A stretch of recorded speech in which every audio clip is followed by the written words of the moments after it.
Kaixo guztioi. Bueno, pues aquí os dejo el segundo vídeo del tema 5, Revolución Liberal, Cortes de Cádiz y Constitución de Cádiz de 1812. Esta es la introducción general del tema 5, que ya os aparece en el anterior vídeo. El punto que vamos a ver ahora es la convocatoria de Cortes y la Constitución de Cádiz, que como veis entra dentro del tema anterior de la Guerra de la Independencia y también del que vamos a ver después, del reinado de Fernando VII. ¿Qué conceptos debemos dominar? Pues en concreto en el tema que vamos a ver hoy, las Cortes de Cádiz y la Constitución de 1812. Bien, pues vamos con él. 5.2. La Revolución Liberal, las Cortes de Cádiz, convocatoria y obra legislativa. ¿Qué no debe faltar en nuestra síntesis de este punto? En primer lugar, cómo se forman las Cortes. En segundo lugar, la composición de las Cortes, es decir, qué diputados componen las Cortes de Cádiz y qué tendencias políticas tienen, que vamos a ver ahora. En tercer lugar, la Constitución de 1812, vamos a ver qué características tiene esa Constitución. Y en cuarto lugar, la labor legislativa adicional, cuyo fin es la abolición del antiguo régimen.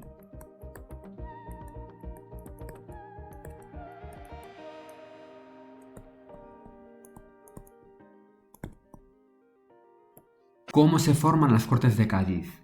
Pues bien, ante la incapacidad de dirigir la guerra, la Junta Suprema Central se disuelve en 1810, pero no se disuelve sin más, sino que esa Junta Suprema Central, que recordamos había sido conformada por las diferentes juntas locales para dirigir la guerra ante la ausencia de un poder, ante el vacío de poder, ponen en marcha la convocatoria de unas Cortes constituyentes. Bien, van a ser unas Cortes que se van a convocar en Cádiz. ¿Y por qué en Cádiz? Porque es la única ciudad libre que queda en toda la península. Una ciudad que está liberada, que no ha sido ocupada por los franceses gracias a la barrera que en la bahía de Cádiz ofrece la flota británica. Recordamos que Cádiz es una ciudad que se encuentra en una península, entonces es fácilmente defendible por mar y por tierra. En Cádiz se reúnen unos 300 diputados, representantes de cada provincia del país, aunque hay que tener en cuenta que no pudieron llegar todos los representantes de todas las provincias, ya que el país estaba en guerra y no era fácil llegar hasta el sur del país. Como no pudieron llegar todos los representantes de todas las provincias de España, fueron sustituidos por notables de Cádiz, por personas que vivían, que estaban presentes en Cádiz. Y estas personas que estaban en Cádiz pues eran comerciantes, gentes de negocios, etcétera, lo que pues favoreció el ambiente liberal de la época e influyó en gran medida en la producción legislativa de la obra de Cádiz. Así pues, el 24 de septiembre de 1810 se abren las Cortes, unas Cortes que van a ser unicamerales, es decir, con una sola cámara, y no estamentales, que era una de las reivindicaciones de los liberales. Recordamos que las Cortes del antiguo régimen, las Cortes medievales, eran Cortes estamentales, divididas en los 3 estamentos: nobleza, clero y pueblo llano. Pues bien, ahora las Cortes van a ser no estamentales, y estas Cortes van a asumir el poder en nombre de Fernando VII. Vamos a ver, porque esto va a ser una contradicción. Van a asumir unas Cortes liberales el poder en nombre de Fernando VII, que es un rey absolutista, y luego veremos. En la primera sesión se aprobó el principio de soberanía nacional. Empezaron fuertes estas Cortes, aprobaron el principio de soberanía nacional, que era una de las reivindicaciones de los liberales. Vemos aquí la composición de las Cortes. Vemos que 90 diputados, es decir, el 30% de los diputados eran eclesiásticos, pertenecían al clero. Algunos de esos eclesiásticos eran liberales, no todo el clero era absolutista. Sobre todo el bajo clero sí que era absolutista, pero había estancias del alto clero que estaban a favor de los liberales. 56 abogados, 49 funcionarios, 30 militares, importante, 15 catedráticos, 14 nobles, 9 marinos, comerciantes, escritores, arquitecto, un bachiller y un médico. Vemos que la composición de las Cortes de Cádiz estaba sobre todo compuesta por gente que venía de la periferia del Estado. Vemos que hay 15 diputados de Cataluña, 15 gallegos, 10 de Extremadura, 15 de Valencia, 25 diputados de América, incluso uno de Filipinas y 3 de Canarias. ¿Cuáles eran las tendencias políticas de los diputados de Cádiz? Pues fijaros, por un lado estaban los absolutistas, que era un grupo minoritario, por otro lado los reformistas o moderados, llamados también jovellanistas por seguir el ideario de Jovellanos, que era un ilustrador del siglo XVIII, y los liberales o doceañistas, que era el grupo mayoritario.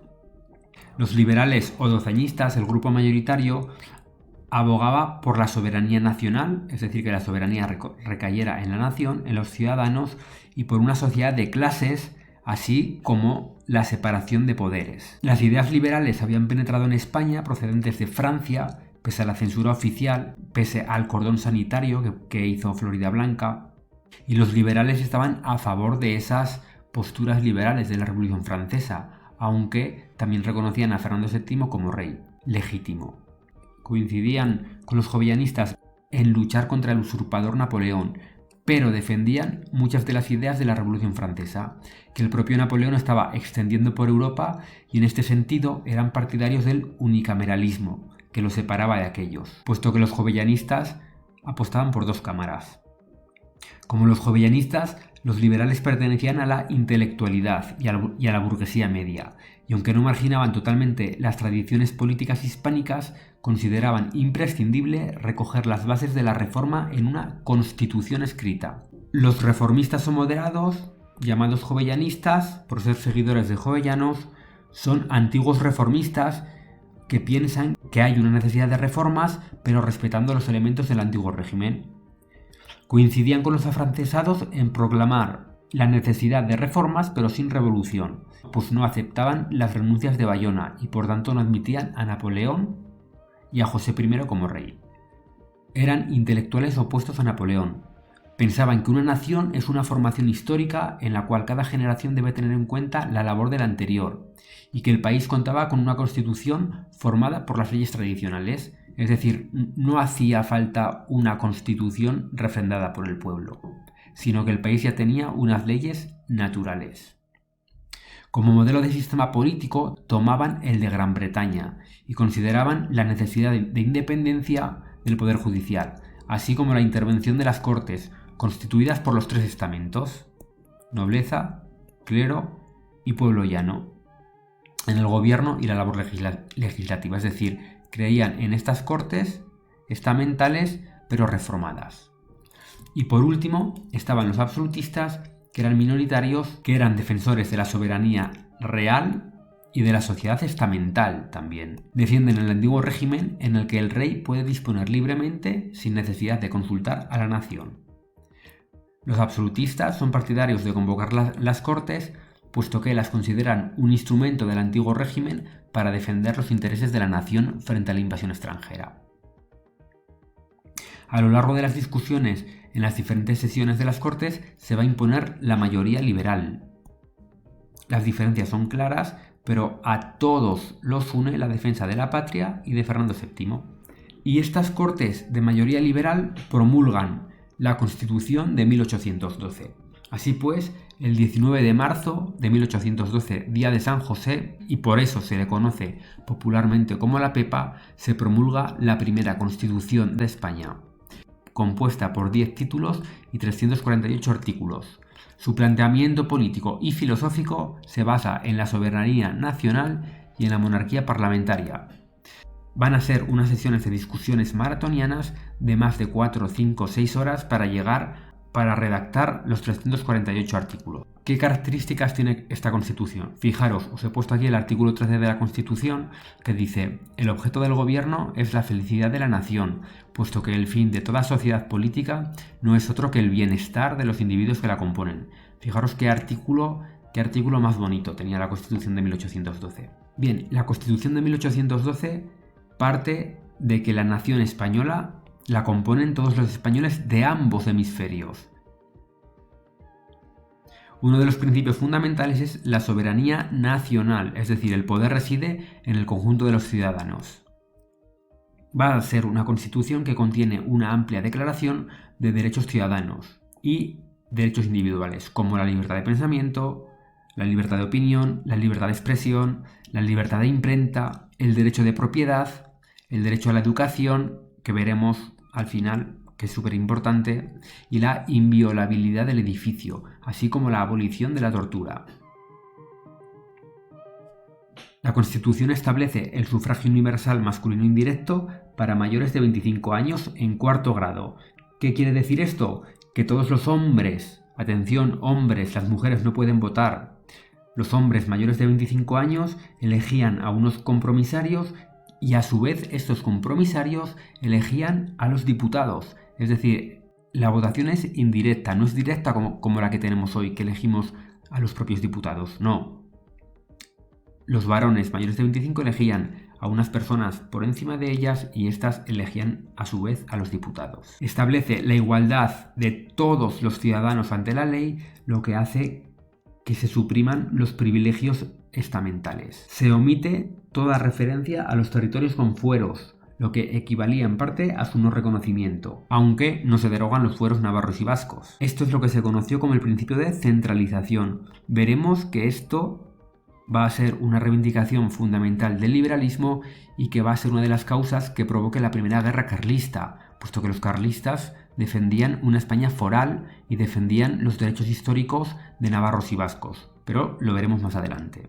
Y una concesión a los absolutistas que componían las Cortes fue establecer el catolicismo como la única religión permitida en todo el Estado. Va a ser la primera vez en España que se aplique un sistema basado en la división de poderes, que fue una de las reivindicaciones fundamentales de los liberales. Poder legislativo, establecido entre las Cortes y el rey. El poder legislativo podía elaborar las leyes, aprobación de presupuestos, tratados internacionales. El poder ejecutivo en manos del rey, que es quien dirige el gobierno, y además el rey interviene en el legislativo a través de la iniciativa y de la sanción. ¿Qué significa la iniciativa y la sanción? Pues que el rey puede proponer leyes y sancionar leyes. Y en tercer lugar, el poder judicial, que está en manos de los tribunales. Se establecen ahora los principios básicos de un Estado de Derecho. Fijaros que este es el esquema básico que se pone en marcha con la Revolución Francesa y que en España se acepta, es decir, los liberales aceptan y están a favor de las ideas de la Revolución Francesa, sin embargo se oponen a la invasión napoleónica, a la invasión francesa, pero en parte aceptan como principio democrático la división de poderes. En otros artículos menores se crea por primera vez un ejército nacional, pues hasta entonces los ejércitos todavía estaban en manos de los antiguos reinos, es decir, había un ejército de Castilla y había un ejército de Aragón. Por primera vez un servicio militar obligatorio.